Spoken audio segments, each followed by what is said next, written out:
أعوذ بالله من الشيطان الرجيم. بسم الله الرحمن الرحيم.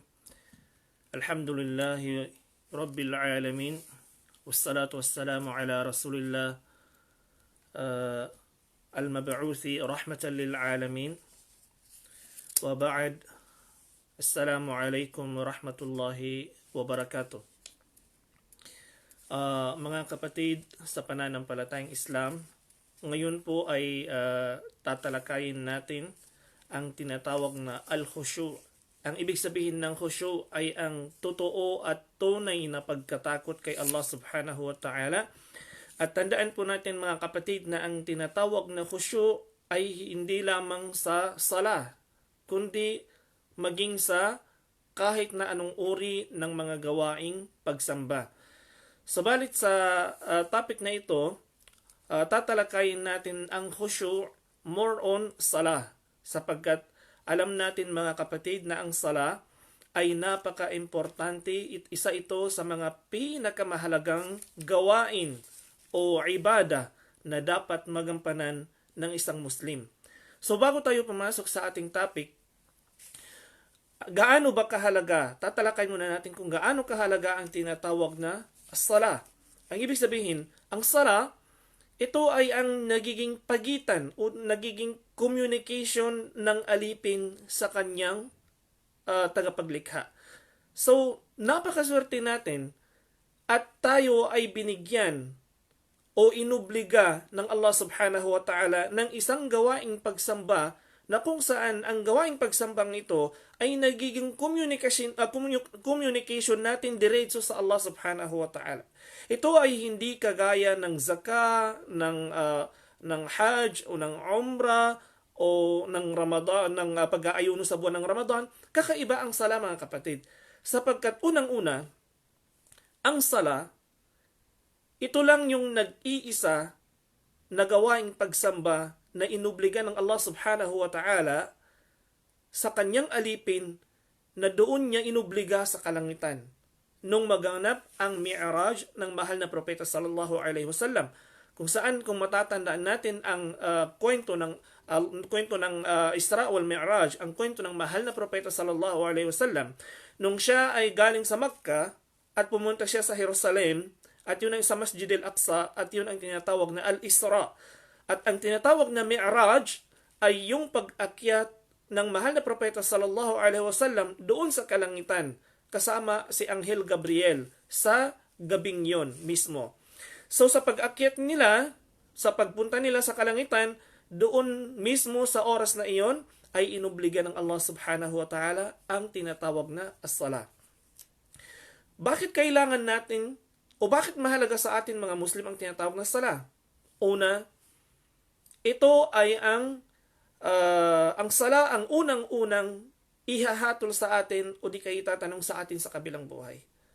Alam natin yan mga kapatid, at lagi nating naririnig at lagi nating narinig sa mga ulama, sa mga scholar natin, sa mga ustad, na ang unang-unang itatanong sa atin sa kabilang buhay ay ang sala. At kapag ang sala na ito ay pumasa, ang mga kasunod nito ay magiging magaan na. Subalit kapag hindi pumasa ang sala, ibig sabihin, mas mahirap ang mga ihahatol sa iyo at itatanong sa iyo ng Allah subhanahu wa ta'ala sa pagkatapos ng kung hindi ka pumasa sa sala. So, importante mga kapatid na may pasa natin ang sala at magtagumpay tayo sa sala. Ang sala rin ang siyang nagiging pagitan ng mga Muslim at ng mga taong kafir.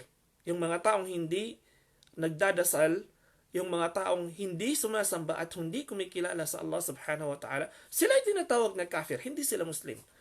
So kahit ang isang Muslim, kahit ikaw ay isang mahirap lamang, ikaw ay isang dukha, subalit may ipagmamalaki mo pa rin ang iyong sarili dahil ikaw ay Muslim. At dahil ikaw ay Muslim, at kaya mong ipagmalaki ang iyong sarili dahil sa iyong relihiyon na Islam, kahit dapat ay gampanan mo ang pinakamahalagang obligasyon na inatas sa iyo ng Islam. At unang-una rito ay ang Islam o ang sala, ang pagdarasal sa 5 beses na pagdarasal. Kung makikita natin mga kapatid, kung magbabasa tayo sa banal na Quran, makikita natin at matatagpuan natin sa suratul Mu'minun na kung saan sinabi ng Allah subhanahu wa ta'ala, A'udhu billahi minash shaitanir rajim, Bismillahirrahmanirrahim, Qad aflahal mu'minun, alladhina hum fi salatihim khashi'un. Qad aflahal mu'minun. Tunay na nagtagumpay yung mga taong mu'minun, mananampalataya sa Allah subhanahu wa ta'ala. Take note, hindi sinabi ng Allah subhanahu wa ta'ala na mga Muslimun. Hindi sinabi ng Allah na qad aflahal muslimun. Ang sabi niya ay qad aflahal mu'minun. Tunay na nagtagumpay ang mga taong mu'minun, ang mga taong may takot at tunay na mananampalataya sa Allah subhanahu wa ta'ala. Sapagat magkaiba ang Muslim sa mu'min. Magkaiba ang Muslim sa mu'min. Ang Muslim ay yung mga taong pumasok sa Islam. Subalit ang mu'min hindi lahat ng Muslim ay mu'min. Okay? Hindi lahat ng Muslim ay mu'min. Subalit ang lahat ng mu'min, silang lahat ay Muslim. Ang lahat ng mu'min, mananampalataya, may takot kay Allah subhanahu wa ta'ala, silang lahat ay tinatawag ng Muslim. Subalit, hindi lahat ng Muslim ay mu'min. Dahil mayroon kang makikita dyan na Muslim lang sa pangalan. Ginagawang ID lang. Ginagawang ID. Pag pumasok sa school or pumasok sa trabaho, sa work, yan, naglagay ng ID. Ibig sabihin, pag dumating ang sala ng Jum'ah, yun, naglagay ng ID. Naging Muslim na kasi Jum'ah ngayon. Pero mamaya, pag nagsala na ng Asar, Maghrib, Isha, tinanggal na yung ID. Hindi na siya Muslim, hindi na siya nagsasala. Okay? Meron tayong makikita ng mga ibang Muslim na nakikita mo lang na sila ay nagiging Muslim kapag kailangan nila ang Islam. Kapag kailangan nila ang mga Muslim. Kapag mayroon silang kailangan sa mga kapatirang Muslim, nangangailangan sila ng tulong, doon makikita mo na sila ay mga Muslim, totoong Muslim. Subalit, ang mga mu'min ay sila yung mga taong tinatawag na tunay na mananampalataya. Ibig sabihin, kahit saan mo baliktarin, sila ay mu'min. Nandun na tayo sa sinabi ng mahal na propeta sallallahu alaihi wasallam na ang mu'min ay ang mu'min ay nababawasan at nadadagdagan ang kanyang pananampalataya kay Allah subhanahu wa ta'ala. Nandun na tayo. Nadadagdagan ang pananampalataya ng isang Muslim kapag siya ay gumawa ng kabutihan at nababawasan naman ang kanyang pagkatakot, ang kanyang pananampalataya kapag siya ay gumawa ng mga haram o ng mga ipinagbawal sa Islam. Subalit ang isang mu'min kapag siya ay nakagawa ng isang kasalanan, siya ay nagbabalik loob sa Allah subhanahu wa ta'ala. Okay? At isa ito, normal sa isang taong mananampalataya na may takot kay Allah subhanahu wa ta'ala na siya ay magkasala. Normal ito. Hindi ibig sabihin na kapag ikaw ay isang mu'min, ikaw ay hindi ka nagkakasala. No. Hindi ganun. Ang isang taong mu'min, kapag siya ay nagkasala, nagbabalik loob siya kay Allah subhanahu wa ta'ala at mas lumalaki pa at mas nadadagdagan pa ang kanyang pagkatakot at pananampalataya sa Allah dahil sa pagbabalik loob niya at pagtauba niya sa Allah subhanahu wa ta'ala. So, dito mga kapatid, nung sabihin ng Allah subhanahu wa ta'ala, qad aflahal mu'minun, tunay na nagtagumpay ang mga taong mu'min, ano ang unang-unang sifa, ano ang unang-unang katangian ng mga taong mananampalataya sa Allah? Ang sabi ng Allah, alladhina hum fi salatihim khashi'un. Yaong mga tao, sino yung magtatagumpay? Magtatagumpay ang mga taong mananampalataya. Ano ang mga katangian ng mga taong magtatagumpay na yaon? Yaong mga taong alladhina hum fi salatihim khashi'un. Na kung saan sila, kapag sila ay nagsasagawa ng pagdarasal, sila ay nagdadasal na may khusyu. Khashi'un, may taimtim, may pagkatakot sa kanilang mga puso. Sinabi ng Allah subhanahu wa ta'ala sa banal na Quran, wa idza tuliyat alaihim ayatuhu zadatuhum imana. Yung mga tao na yan na may malaking takot kay Allah subhanahu wa ta'ala, idza tuliyat alaihim ayatuhu, kapag nakarinig sila o binasa sa kanila at narinig nila ang mga talata ng Allah subhanahu wa ta'ala o ang talata ng Quran, zadatuhum imana. Nadagdagdagan ang kanilang pagkatakot kay Allah subhanahu wa ta'ala. Yun yung mga katangian ng mga taong mu'min. So, tandaan natin mga kapatid, Hindi sinabi ng Allah na ang magtatagumpay. Pag nakita ninyo, pag nananawagan ang isang muazzin sa adhan, hayya ala salah, halina sa pagdarasal. Anong kasunod? Hayya ala falah, halina sa tagumpay. So, tagumpay. Meski sa azan pa lang, tagumpay na. Azan pa lang yun. Nananawagan pa lang ang muazzin, halina kayo sa tagumpay. Saan matatagpuan ng tagumpay? Doon sa salah. Okay? Doon sa salah. Hayya ala salah, halina kayo sa pagdarasal. Hayya ala falah, halina kayo sa tagumpay. Ibig sabihin, ang tagumpay na yun ay doon mo makakamtan sa salah.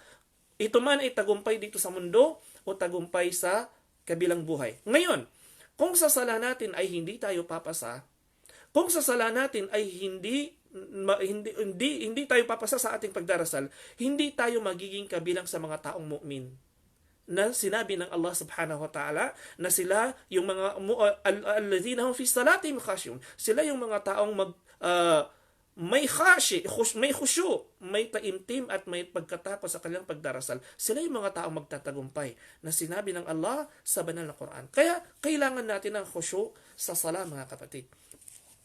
Ano ba ang tinatawag na khusyu? Okay? Al-khusyu, ang sabi ng ibang mga ulama, sabi niya, al-khusyu huwa al-inkisar wa tazallul lillahi tabaraka wa ta'ala. Ang ibig sabihin ng al-inkisar, yung mararamdaman mo sa sarili mo na ikaw ay napakahina at ikaw ay nasa pinakamababang antas. Ikaw ang pinakamahinang alipin at kailangan mo ang Allah subhanahu wa ta'ala na siyang tagapaglikha mo. Dahil alam mo na si Allah subhanahu wa ta'ala ang siyang may kakayahanan sa lahat ng bagay. Alam mo na ang Allah subhanahu wa ta'ala ay walang imposible sa Kanya. Alam mo na kahit pa mag-ipon at magkaisa ang lahat ng tao sa buong mundo, isama mo pa ang mga jinn, pati mga engkanto, kapag sila ay nagplano na ikaw ay sisirain nila, o di kaya ipapahamak nila, hindi kanila may papahamak kung hindi ipapahintulot ng Allah subhanahu wa ta'ala. Kailangan mo ang Allah subhanahu wa ta'ala. At kahit paipunin ang lahat ng tao sa mundo at ang mga engkanto at silang lahat ay gusto nilang tulungan kanila, hindi kanila matutulungan maliban sa kapahintulutan ng Allah subhanahu wa ta'ala. Kailangan natin ng Allah subhanahu wa ta'ala. So yan yung tinatawag na al-khusyu. Ibig sabihin, yung iparamdam mo sa iyong puso na ikaw ay mahina, ikaw ay nasa pinakamababang antas at ang Allah subhanahu wa ta'ala lamang ang nag-iisang tagapaglikha na kailangan mo. Wala kang kailangan sa anumang kanyang nilikha. Hindi mo kailangan si kapitan, hindi mo kailangan si governor, hindi mo kailangan senator, presidente, vice president, sino man dyan dato or sino man dyan na pinagkakatiwalaan sa isang komunidad. Dumiretso ka sa Allah subhanahu wa ta'ala. Dahil kapag kasama mo ang Allah subhanahu wa ta'ala ay walang imposible para sa Kanya. Subhanallah, kung sa panahon ni Propeta Moises, nung sila ay habulin ni Firaun, nagawa ni Propeta Moises alayhi salam na paghiwalayin ang dagat para lang sila ay makatawid. Subhanallah. Nagawa ni Propeta Moises na ang kanyang tungkod ay maging ahas. Nagawa ni Propeta Jesus na ang patay ay mabubuhay. Ang bulag ay makakakita. Lahat ng ito ay galing kay Allah subhanahu wa ta'ala. Lahat ng ito ay hindi nila makakayanang gawin kung wala ang kapahintulutan ng Allah subhanahu wa ta'ala. Mga kapatid, al-khusyu. Kapag ikaw ay walang khusyu sa iyong sala, ang iyong sala ay mababaliwala. Hindi natin masasabi na totally invalid or unacceptable yung sala mo, subalit yung sala mo ay walang matitirang ajr. Ibig sabihin, kukonti na lang yung matitirang ajr mo. So kung gusto mong malaki yung ajr, kung gusto mo yung malaking gantimpala, makukuha mo yung kabuuang gantimpala na ibibigay sa iyo ng Allah subhanahu wa ta'ala, dapat ay magkaroon ka ng tinatawag na al-khusyu. Dahil dito mga kapatid, ngayon ay tatalakayin natin ang mga asbabul khusyu. Ano ba yung mga dahilan para makamtan natin ang tinatawag na al-khusyu? O di kaya ang mataimtim na pagdarasal sa Allah subhanahu wa ta'ala. So, ang unang-unang paraan o dahilan upang makamit natin ang tinatawag na al-khusyu ay ang tinatawag na hudurul qalb. Ibig sabihin ay nandun yung present ng iyong puso. Okay? Nandun, kapag ikaw ay nagsasala, nandun yung tinatawag na present yung puso mo. Okay? Minsan kasi, pag nagsasala ang isang tao, nagsasala yung kanyang katawan, pero hindi yung puso niya. Yung puso niya ay hindi nagsasala. Ang nagsasala lang ay yung kanyang katawan. So dahil dito mga kapatid, kailangan ang tinatawag na hudurul qalb. Ibig sabihin, present ang iyong puso. Magbigay tayo ng example. Pag tayo ay nasa bangko, at syempre, alam natin, halimbawa sa BDOs or Land Bank or saan mang bangko, binibigyan tayo ng number. So, tinatawag yung number ng bawat isa. So, kapag tinawag na yung number mo, subhanallah, magugulat ka na lang, di ba? Kahit minsan, hindi mo pa iniisip, ay naggumagalaw na yung katawan mo at gusto nang tumayo. Okay? So, ganun yun. So, pag tinawag number mo, halimbawa, number 5, yun, tayo ka agad. Okay? Tayo ka agad at diretso na sa counter. So, halimbawa, sa, tawag natin dito, halimbawa naman nasa airport, halimbawa kapag ikaw ay nasa airport, pag tinawag na yung flight mo, yung oras ng flight mo, pinanawagan na dahil sasakay na sa eroplano. So, syempre, magmamadali ka dahil may iwan ka sa eroplano. Di ba? Magmamadali ka. Pag tinawag na ang lahat ng pasahero, ang lahat ng biyahero ay pupunta sa ganitong lugar, sa number ng poste na ganito, sa number ng ano na ganito, punta ka kaagad. Okay? Minsan nga, yung gustong mag-CR, hindi na nakakapag-CR dahil ayaw niya talagang maiwanan. So kung ganun ka ka-interesado sa mga bagay na iyon, tanong ko sa iyo kapatid, kapag nagtatawag ng azan, ganun ka rin ba ka-interesado? Halimbawa, kapag ikaw ay nagpapanday, nagmamartilyo, pagtawag ng azan, Allahu Akbar, nabibitawan mo ba yung martilyo mo, kapatid? Nabibitawan mo ba yung martilyo mo? Dahil sinasabi ng muazzin, Allahu Akbar, ibig sabihin, ang Allah ay dakila. Ang Allah ang pinakadakila. Ibig sabihin, wala nang pinakadakila, wala nang mas higit na mahalaga sa makamundong bagay, kundi ang sala na yun, ang pinapanawagan ng muazzin na yun. Allahu Akbar. Nabibitawan mo ba ang martilyo mo? Kapag ikaw ay nagda-drive, at nakita mo sa meron kang nadaanan na mga moske, at nagtawag ng azan, Allahu Akbar, humihinto ka ba? Humihinto ka ba para magdasal muna? Or kapag nakita mo yung pasahero, pag sinabing Allahu Akbar, ayun, may pasahero pa, mamaya na ako magsasala. Nasaan ang Allahu Akbar? Nasaan ang Allahu Akbar? Bakit natin tinatalakay ito mga kapatid? Kasi dito magsisimula ang tinatawag na al-khusyu'. Dito magsisimula. Hindi magsisimula ang khusyu' sa Allahu Akbar. No! Hindi doon magsisimula. Magsisimula ang khusyu' kung saan mo kung gaano ka-importante para sa iyo ang tinatawag na sala. Dahil kung sa iyo ay hindi importante ang sala, hindi ka magkakaroon ng khusyu'. Hindi ka magkakaroon ng khusyu' kailanman. Okay? So ngayon mga kapatid, tanungin natin ang ating mga sarili. Ganun ba tayo? Pag narinig natin ng Allahu Akbar, iniiwan ba natin ang lahat ng bagay? At mas nananaig at mas sinusunod natin ang ipinapanawagan ng muazzin? So doon pa lang nakukuha natin ang khusyu'. Mga kapatid, hudurul qalb, ibig sabihin present yung puso mo. Ibig sabihin nandun yung puso mo. Doon nagsisimula. Sa panawagan pa lang ng azan, nagsisimula na doon.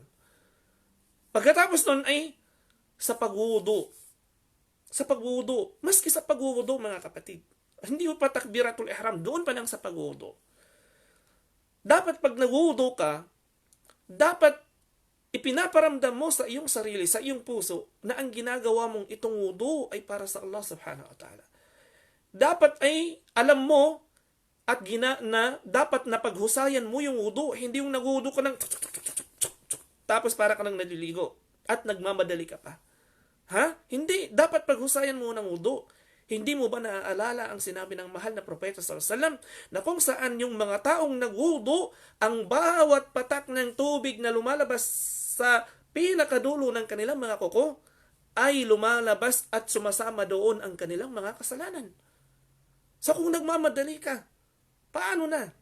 Hindi mo ba naaalala na ang pagsasagawa mo ng wudu na iyan, pagdating sa kabilang buhay, ay nagliliwanag ang lahat ng parte ng iyong mga katawan na nalagyan ng tubig dahil sa pagwudu mo? At yun ang pagkakakilanlan sa iyo sa kabilang buhay na ikaw ay Muslim. Dahil nagliliwanag ang mga parte ng iyong katawan na nahugasan ng iyong wudu. Dapat alamin mo yun, mga kapatid. Kaya importante rin, mga kapatid, na alam natin ang ating ginagawa. Dahil pag hindi natin alam ang ating ginagawa, hindi natin alam kung ano ang gantimpala ng ating mga ginagawa, kulang yung pagkasincere natin sa ating ginagawa dahil wala tayong kaalaman. Okay? So doon pa lang sa paghuhudo, dapat hinuhusayin natin yon. Okay? So, hudurul qalb, ibig sabihin ay yung present ng iyong puso. Talakayin din natin ang sinabi ng mahal na propeta sallallahu alaihi wasallam na kung saan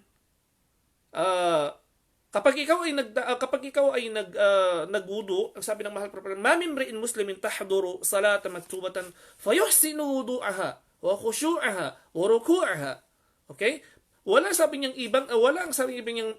sa mga Muslim na kung saan ang bawat Muslim na ito ay nagsasagawa ng pagdarasal na obligado, pagkatapos fayuhsinu wudu'aha, pinaghusayan niya, pinaganda niya ang kanyang pagwudu, wa khushu'aha, at mayroon siyang khushu sa kanyang pagdarasal.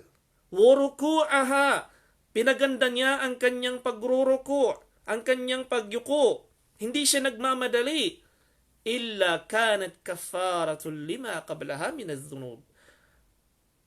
Ang kanyang magiging gantimpala ay patatawarin sa kanya ng Allah subhanahu wa ta'ala ang lahat ng kanyang mga kasalanan noon. Malam yu'ta kabira, maliban sa mga malalaking kasalanan. Okay, so yung mga maliliit na kasalanan na iyon ay patatawarin sa iyo ng Allah subhanahu wa ta'ala. Kapag ikaw ay nagpahusay sa iyong pagwudu, pinaghusayan mo ang iyong wudu, at nagkaroon ka ng takot, khushu sa pagdarasal, at pinaganda mo yung mga ruku'. Okay. Khushu'ul qalb. Huwag na tayong umalis. Huwag nating madaliin. Di bali ng medyo matagal ito. Kasi malaking, medyo pagpaumanhin ninyo, medyo malawak na topic itong ating tinatalakay. Subalit, yung abot ng ating makakaya lang. Al-khushu, hudurul qalb.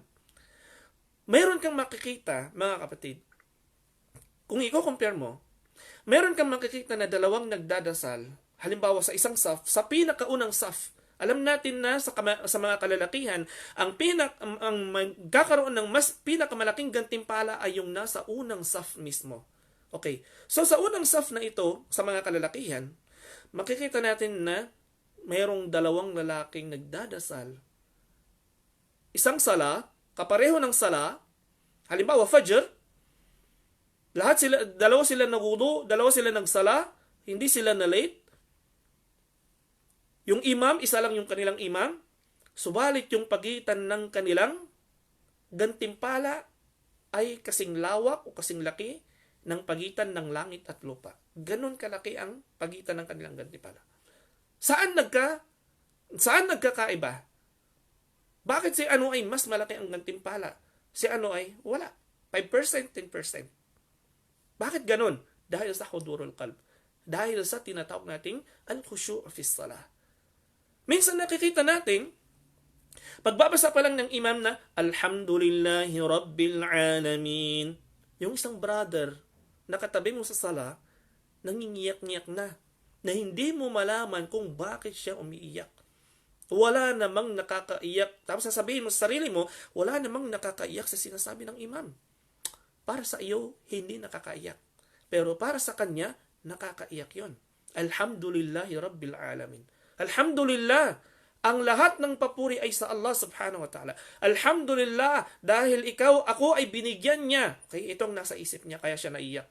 Alhamdulillah, dahil ipinagkaloob niya sa akin ng Islam, na wala sa ibang nilikha.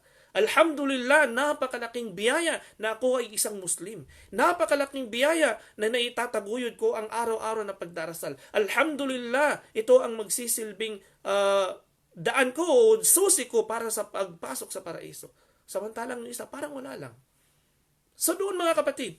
So minsan yung dalawang nagsasala, abot lupa at langit yung pagitan ng kanilang reward dahil wala doon yung hudurul qalb. Dahil yung isang sala, yung isa na walang konti lang yung ajr, konti lang yung gantimpala. Paano ba naman hindi magkakaroon ng konting gantimpala? Nagsasala ng Allahu Akbar pero yung isip niya ay nandun sa labas. Yung isip niya kung ilan na yung nag-like sa kanyang post. Ang iniisip niya ay kung ano ang uulamin niya mamayang gabi. Ang iniisip niya ay kung paano siya magkakaroon ng increment sa kanyang sweldo, sa kanyang trabaho. Ang iniisip niya ay kung paano niya kung paano siya magugustuhan ng ibang tao. So yung sala, wala.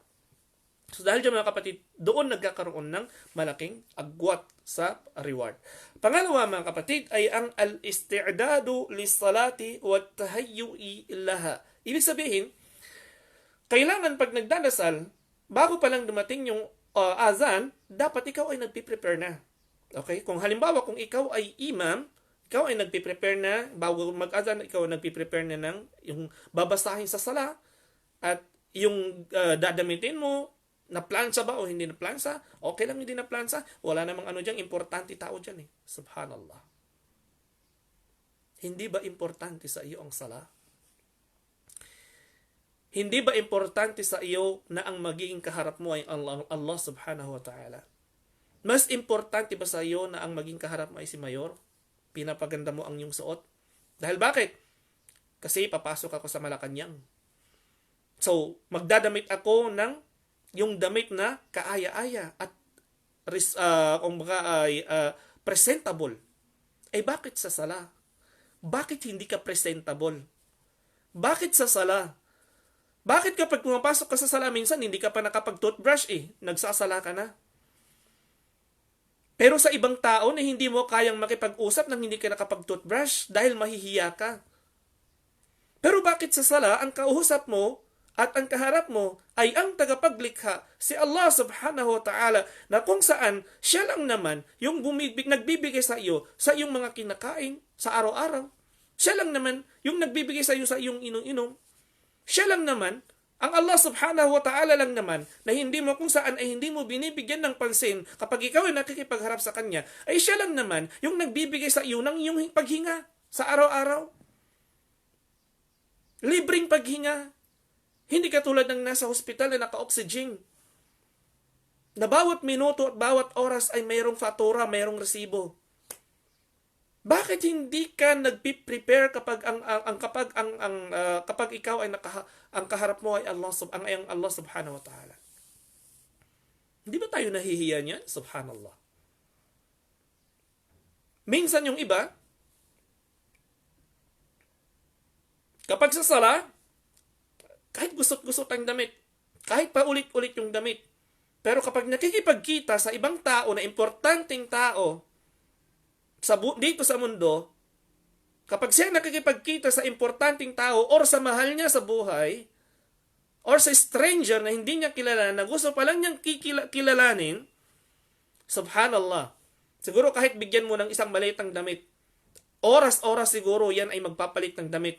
Dahil bakit? Dahil gusto niyang magpakitang gilas. Pero bakit sa sala? Bakit sa sala na 5 to 10 minutes lang, hindi mo kayang magpakitang gilas sa Allah subhanahu wa ta'ala? Bakit hindi mo kayang i-prepare na maging presentable yung sarili mo, na maging kaaya-aya sa paningin ng Allah subhanahu wa ta'ala? Mahirap ba yun? So dahil doon nagkakaroon ka ng, kapag ikaw ay nag-prepare sa iyong sala, ginagandahan mo ng damit. Of course, nagkakaroon ka ng khusyu. Doon pa lang nagsisimula ang tinatawag na khusyu. Dahil pagdating mo pa lang sa sala, pagsabi ng Allahu Akbar, kanina pa nga nagkakaroon ka na ng khusyu .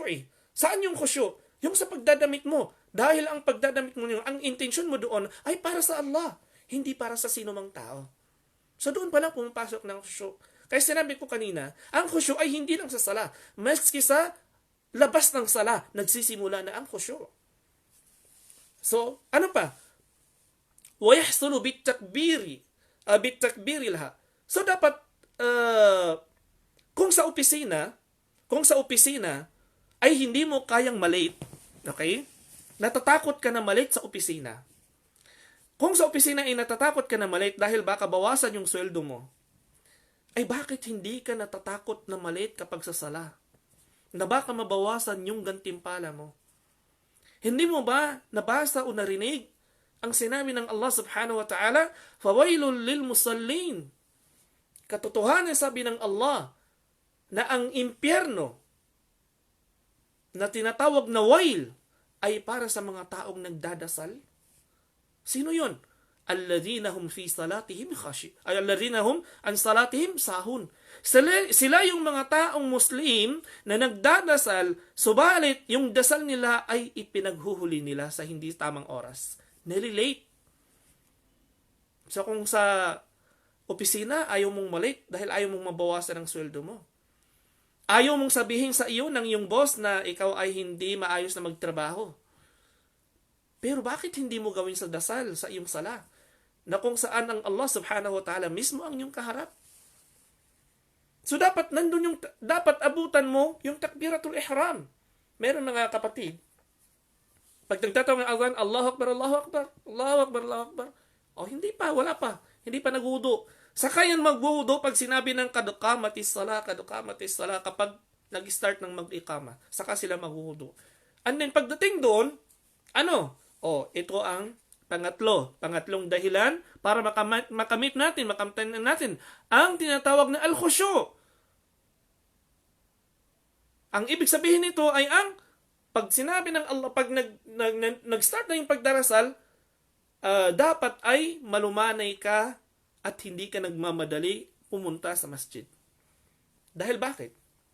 Dahil kapag ikaw ay pumunta sa masjid na tumatakbo, pagdating mo sa masjid, humahabol ka dun sa sala dahil malilit ka na, naghihingalo ka na, doon nawawala ang khusyu'. Paano mo pa mararamdaman ang khusyu' pagkatakot kay Allah ay naghihingalo ka na?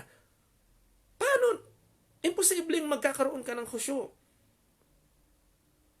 Okay?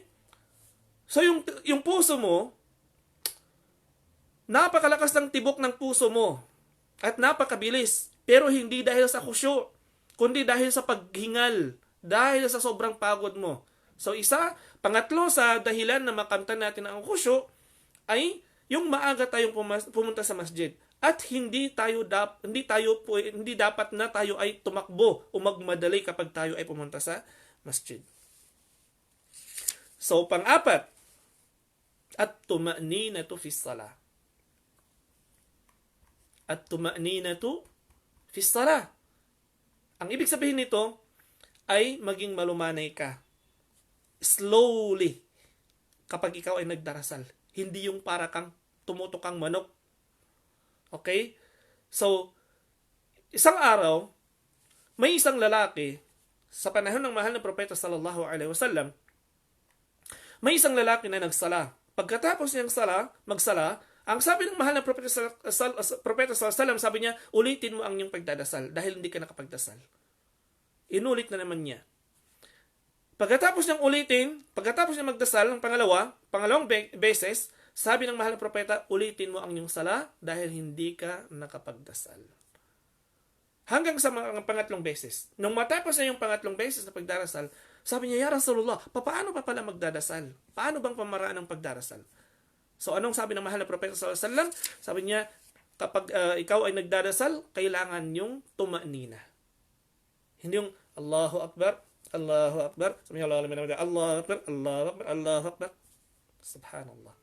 So dahil doon, nung sinabi ng mahal na propeta sallallahu alaihi wasallam na ulitin mo ang iyong pagdarasal, ibig sabihin, iyon ay isang palatandaan na hindi tanggap ang iyong pagdarasal. Kung titingnan natin ang mahal na propeta sallallahu alaihi wasallam sa hadith, kung paano siya magdasal. Ang sabi niya, ang sabi sa hadith, kana Nabi sallallahu alaihi wasallam yatma'innu hatta yarka'a kullu 'azamin ila mawdi'ihi. Ibig sabihin, kapag ang mahal na propeta sallallahu alaihi wasallam ay nagdadasal, siya ay napakalumani magdarasal hanggang sa hindi bumabalik yung mga buto-buto o yung mga kanyang mga ng kanyang mga katawan, kasukasuan ng kanyang katawan, hanggang sa hindi bumabalik ito sa kanyang dapat na kalagyan. Halimbawa, kapag ikaw ay nagruko, Allahu Akbar, dapat ay maging stable muna yung pagruko mo, yung likod mo, bago ka umangat. At pag angat naman, Sami Allahu liman hamida, dapat ay maging stable muna yung likod mo na talagang nakatuwid ka na ng matuwid bago ka magsagawa ng pagpapatira pa. Hindi yung hindi ka pa nakatayo ng matuwid, dumiretso ka na sa pagpapatira pa. Okay? So, sa isang hadith, galing kay Abi Qatada radhiyallahu anhu, qala Nabi sallallahu alaihi wasallam, aswa'un nasi sariqah alladhi yasriqu min salatihi. Ang sabi ng mahal na propeta sallallahu alaihi wasallam, ang pinaka subhanallah, aswa'un nas, ibig sabihin, wala nang hihigit pa sa taong ito na pinaka na sarika sa pagnanakaw. Pinakamasamang taong magnanakaw. Aswa'un nasi sarika, ang pinakamasamang taong magnanakaw ay yung taong nagnanakaw sa kanyang dasal. Sabi ng mga sahaba, ya Rasulullah, kayfa yasriqu salatahu? Paano siya nagdadasal sa kanyang pagsasala? Anong sabi ng mahal ng propeta sallallahu alaihi wasallam? La yatimmu ruku'aha wala sujudaha. Okay? Ibig sabihin, siya ay nagnakaw sa kanyang pagdadasal kapag hindi niya kinumpleto ang kanyang pagyuyuko at ang kanyang pagpapatira pa. Paano hindi nakukumpleto? Katulad ng sinabi natin kanina, kapag siya ay nagruko, hindi pa siya nakayuko, bumabangon na. Okay? Subhanallah, Allahu Akbar, Allahu Akbar.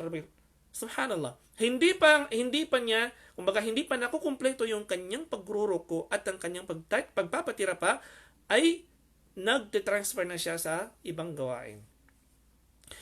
Wa an Abi Abdullah al-Ash'ari radiyallahu anhu qala an-nabiy sallallahu alaihi wasallam, isang hadith na galing kay Abdullah al-Ash'ari, ang sabi ng mahal na propeta sallallahu alaihi wasallam, mathalul ladhi la yatimmu ruku'ahu wa yanquru fi sujudihi mathalul ja'i' ya'kulu tamratan aw tamratain la yughniyani anhu shay'a.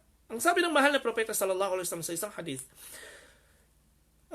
ang kahalintulad ng mga taong hindi nagkukumpleto sa kanilang pagpapatira pa at hindi nila kinukumpleto ang kanilang pagyuyuko ay kahalintulad ng isang taong nagugutom na kumakain lamang ng isang tamr, isang datiles, o di kalay dalawang datiles.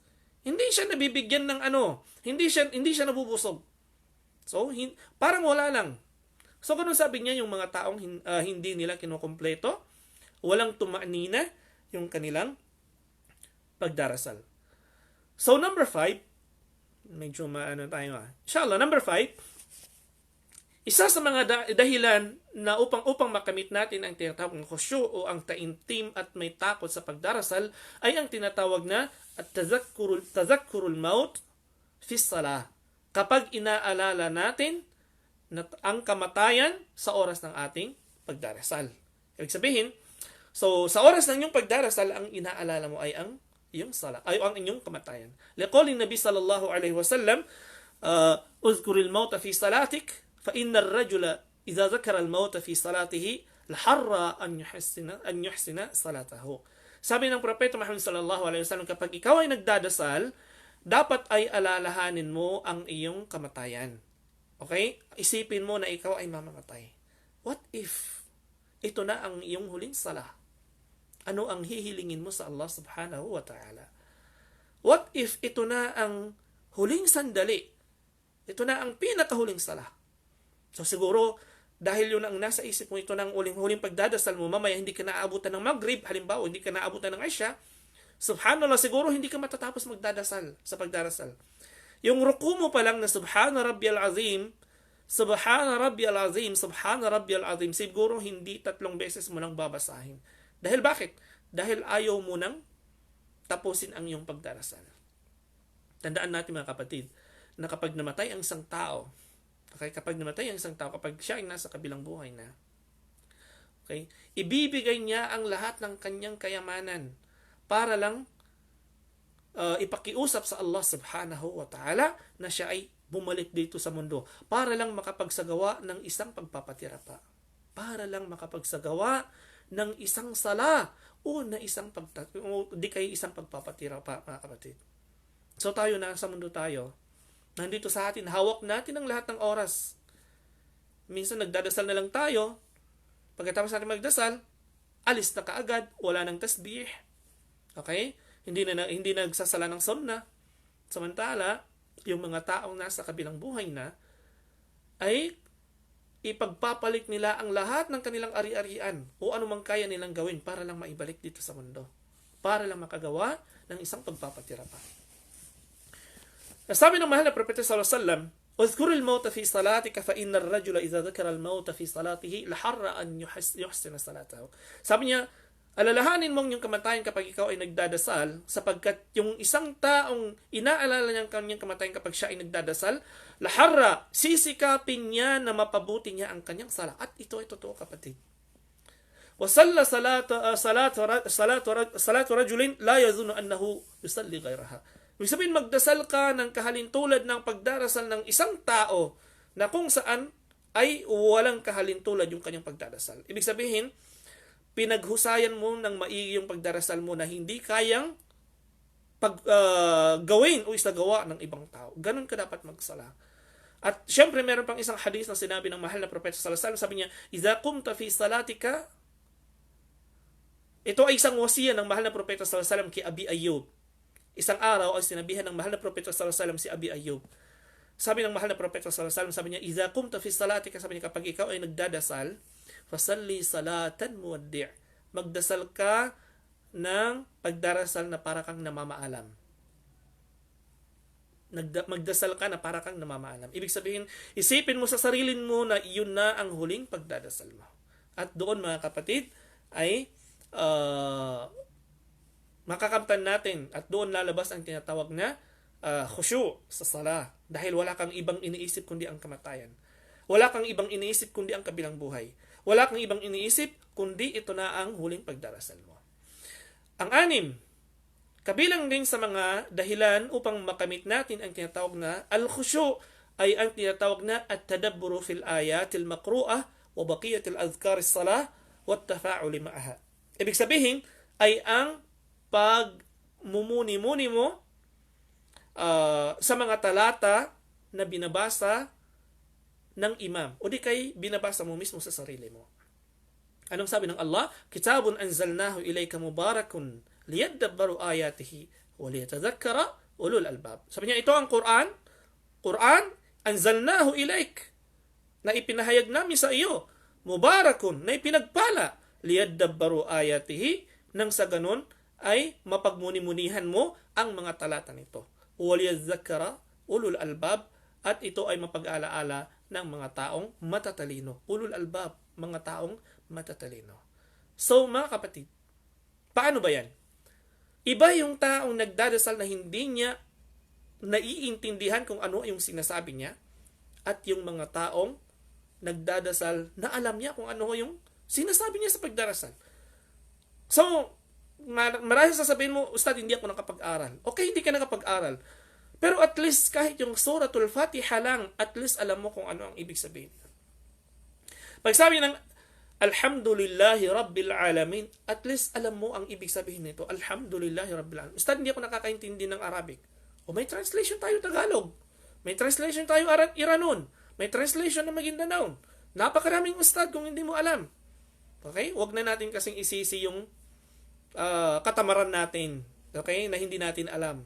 Kung alam, ay kung gusto, maraming paraan.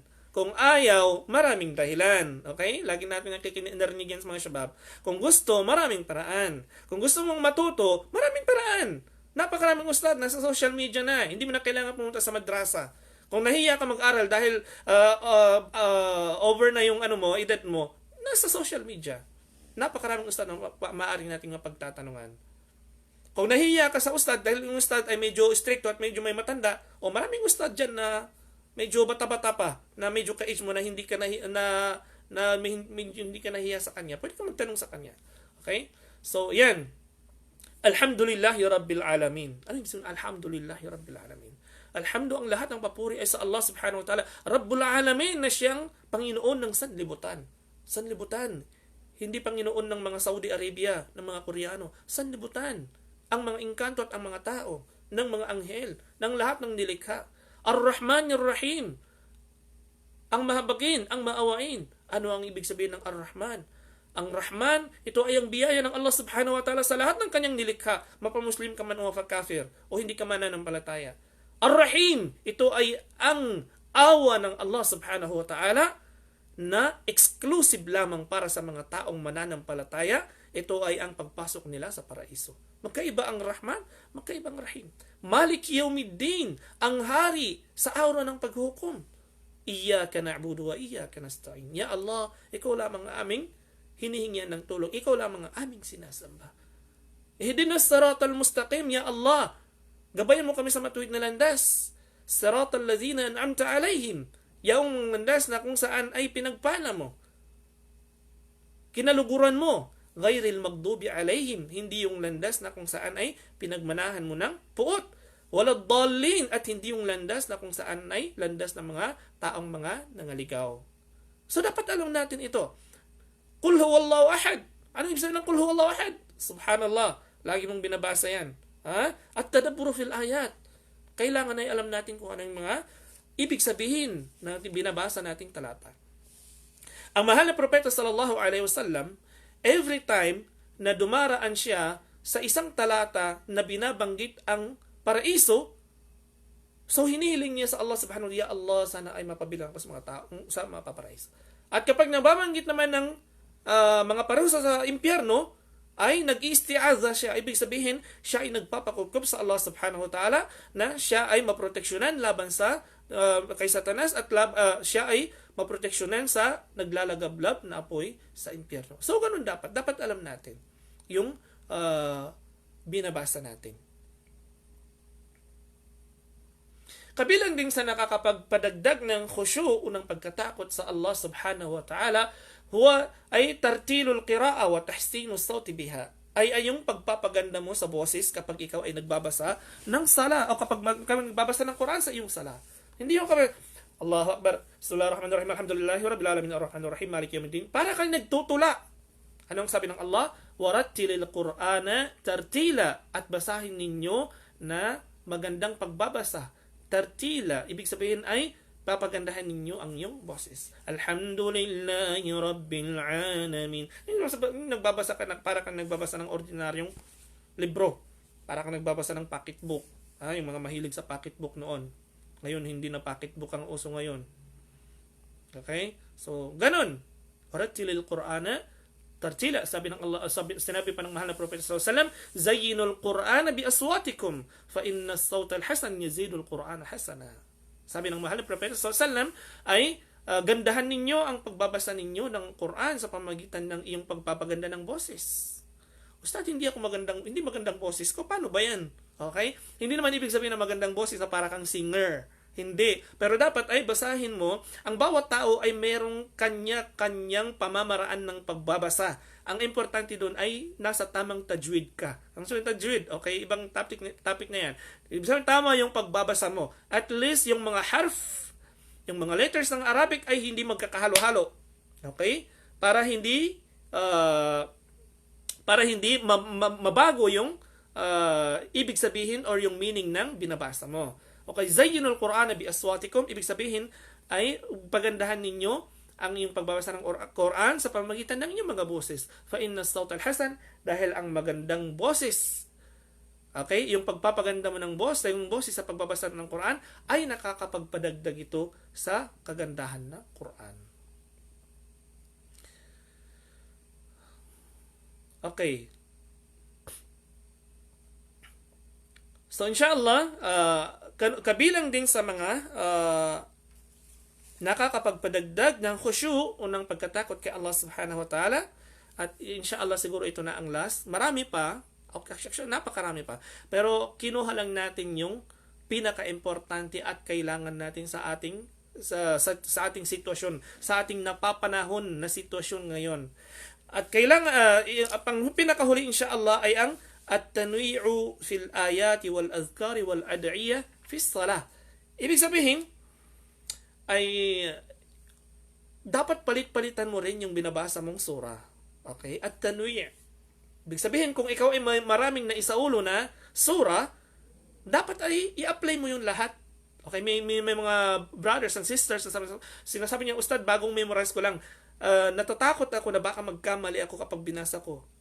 Walang problema. Kapag ikaw ay nagkamali, pwede na muna mong balikan. O di kayo magbasa ka, palitan mo yung surah na binabasa mo. At least, nababago mo yung surah na binabasa mo. Hindi yung nagsala ka ng Maghrib, yung unang raka'a, Allahu Akbar, Qul huwallahu ahad, Allahu samad, lam yalid walam yulad. Pangalawang raka'a, Qul huwallahu ahad, Allahu samad, lam yalid. Pagdating ng Fajr, ganun pa rin, Qul huwallahu ahad pa rin. Samantalang, so paano mo makakamtan yung khusyu? Kasi yung Quran, mga kapatid, maraming tinatalakay yung Quran. Tumatalakay yan sa mga history ng mga propeta.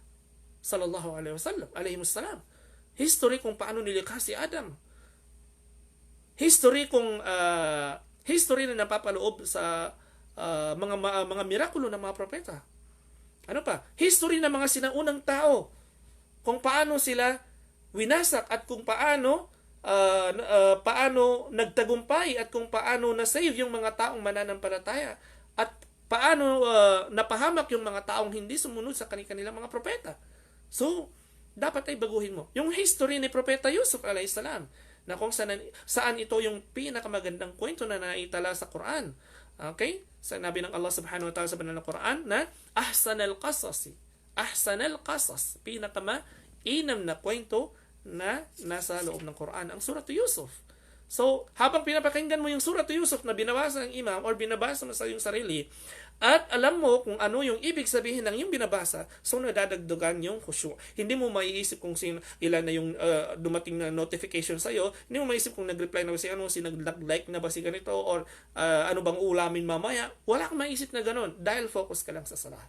Okay? So mga kapatid, last na to inshallah, alalahanin natin at nakabilang din sa nakakapagpadagdag ng khusyu ng tinatawag natin na sa sala ay ang tinatawag na pag-aalaala sa mga pinagdaanan ng mga salafus salih, ng mga sahaba, kung ano yung mga kanilang pinagdaanan, kung paano sila naging mataimtim sa kanilang pagdarasal. Kung makikita natin mga kapatid, mayroong mga tao na kung saan kapag sila ay nagdasal, kahit sa oras ng digmaan, yung mga ibang sahaba, sa oras ng digmaan, kapag sila ay nagdadasal, ay hindi nakakaapekto sa kanila, hindi nakakaapekto sa kanilang pagdarasal ang digmaan. Kahit binubomba-bomba na, pero yung isang sahaba ay patuloy pa rin siya sa kanyang pagpapatira pa at hindi niya inaangat ang kanyang ulo. Patuloy pa rin siya sa kanyang pagsasala.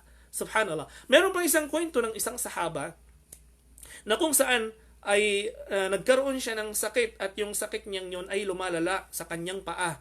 Na kung saan kailangan putulin yung kanyang paa. Okay? So nung sinabi ng doktor na kailangan nang putulin yung kanyang paa, so gusto nilang painumin siya ng alak para hindi niya maramdaman yung sakit. Okay? Yung iba naman ay pinapakain ng anuman diyang gamot. Pero ang sahaba na yun, subhanallah, sabi niya hindi. Subalit sabi niya, kapag ako ay nagdasal, the time na ako ay nagdadasal, doon niyo puputulin ang aking paa. Allahu Akbar, para hindi kumalat yung sakit. So ginawa ng doktor ang tinagubilin niya. So nung siya ay nagsala sa oras ng kanyang pagdarasal, dahil sa sobrang concentrate niya sa kanyang pagdadasal, ay hindi niya namalayan ang pagputol sa kanyang paa. So ganun sila mga kapatid. Yung iba naman, si Ali bin Abi Talib radiyallahu anhu, si Ali bin Abi Talib yung pang-apat na khalifa, idha hadaratis salah, yatazalzal wa yatalawan wajhuhu. Nanginginig siya kapag nagsasala sa sobrang takot niya dahil ang kanyang kaharap ay ang Allah subhanahu wa ta'ala. Wa yatalawan wajhuhu, at nag-iiba yung kulay ng kanyang mukha. Faqila lahu, malak, anong nangyari sa iyo ya Ali? Fayaqul, jaa wallahi waqtu amanah.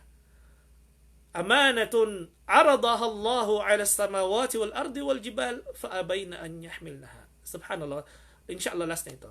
Si Ali bin Abi Talib, kapag siya ay nagdadasal, sobrang takot niya sa time na pagdadasal, nandun yung khusyu. Kaya siya ay nanginginig at yung itsura niya, yung mukha niya ay na-change yung kanyang kulay. Nanginginig, nag-yellow, hanggang sa sinabi sa kanyang mga kasamahan, anong nangyari sa iyo? Bakit ganyan? Bakit nag-iiba ang kulay ng iyong mukha? Anong sabi ni Ali? Sabi ni Ali, dahil dumating na yung oras na amana. Ang ibig sabihin ng amana, yung ipinagkatiwala ng Allah subhanahu wa ta'ala. Na kung saan ang pinagkatiwala niyang ito ay inoffer sa kalangitan. Okay? Ibinigay sa kalangitan. Ibinigay sa kalupaan. At ibinigay sa mga bundok. Faabayna an yahmilnaha. Subalit hindi nila ito tinanggap. Subhanallah. Hindi tinanggap ng langit. Hindi tinanggap ng lupa. Hindi tinanggap ng bundok. Dahil bakit? Dahil mabigat, sa sobrang bigat ng ipinagkatiwalang ito, ang sala na ito. At ngayon sabi ni Ali, nandito ako ngayon sa oras na ito upang gampanan ko ang napakalaki at napakabigat na ipinagkatiwalang ito. So ganun siya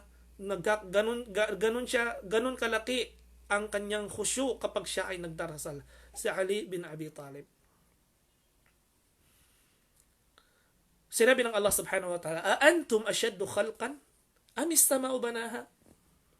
Kayo ba ay higit na mas malaki sa mga nilikha? Sa ibang mga nilikha? O ang kalangitan ay mas malaki sa inyo? Subhanallah, kung ikukumpara natin ang ating sarili, napakaliit natin. Kung ikukumpara natin ang pagkalikha sa atin, sa kalangitan, sa kalupaan, sa kabundukan, tayo napakaliit natin. So bakit? Kung ang langit at lupa at ang bundok ay hindi nila nakayanan na tanggapin ang sala, subalit ang tao ay kinuha niya ang ipinagkatiwalang ito. Kaya doon nanginginig si Ali ibn Abi Talib. Si Abu Bakar radiyallahu anhu, every time na nagbabasa ng Quran or every time na sila ay nagdarasal, nauuna na ang kanyang pag-iyak. Pag sinabi ng alhamdulillah rabbil alamin, nandyan na yung luha niya, tumutulo na yung luha niya. Subhanallah. Hanggang sa nagkaroon ng khat, ibig sabihin nagkaroon ng linya ang kanyang pisngi dahil sa dinadaluyan or linya sa kanyang pisngi dahil sa pagpatak ng kanyang luha. Kaya nung naging mabigat na o naging malapit ng pumanaw ang mahal na propeta sallallahu alaihi wasallam at hindi na niya kayang mag-imam, so sino ang itinuro nilang imam? Ang itinuro ng mahal na propeta sallallahu alaihi wasallam na imam ay si Abu Bakar. Si Abu Bakar. So ang sabi ni Aisha, si Aisha ay anak ni Abu Bakar, na asawa ng mahal na propeta. Sabi niya, "Ya Rasulullah, papaano mag-iimam si Abu Bakar, ang aking mahal na ama?" Ay sa umpisa pa lang ng pagbabasa ng Quran ay mag-uiiyak na iyan. So dahil doon, yun ay isang tanda na kabilang sa nakakapagpadagdag ng khusyu ay ang pag-iyak sa pagdarasal. Nakakapagpadagdag ng khusyu ay ang naiintindihan natin ang pag-iyak dahil sa naiintindihan natin at nauunawaan natin ang binabasa natin na Quran sa oras ng pagdarasal. So inshallah, hanggang dito na lang mga kapatid, dahil ito na nanawagan na Allahu Akbar, Allahu Akbar, dito na sa amin ay waktu ng asar inshallah. So hanggang dito na lang, naway nakapulot tayo ng mga aral sa maikling dars o maikling lecture natin na ito. اللهم أرنا الحق حقا وارزقنا اتباعه وأرنا الباطل باطلا وارزقنا اجتنابه وآخر دعوانا أن الحمد لله رب العالمين. السلام عليكم ورحمة الله وبركاته.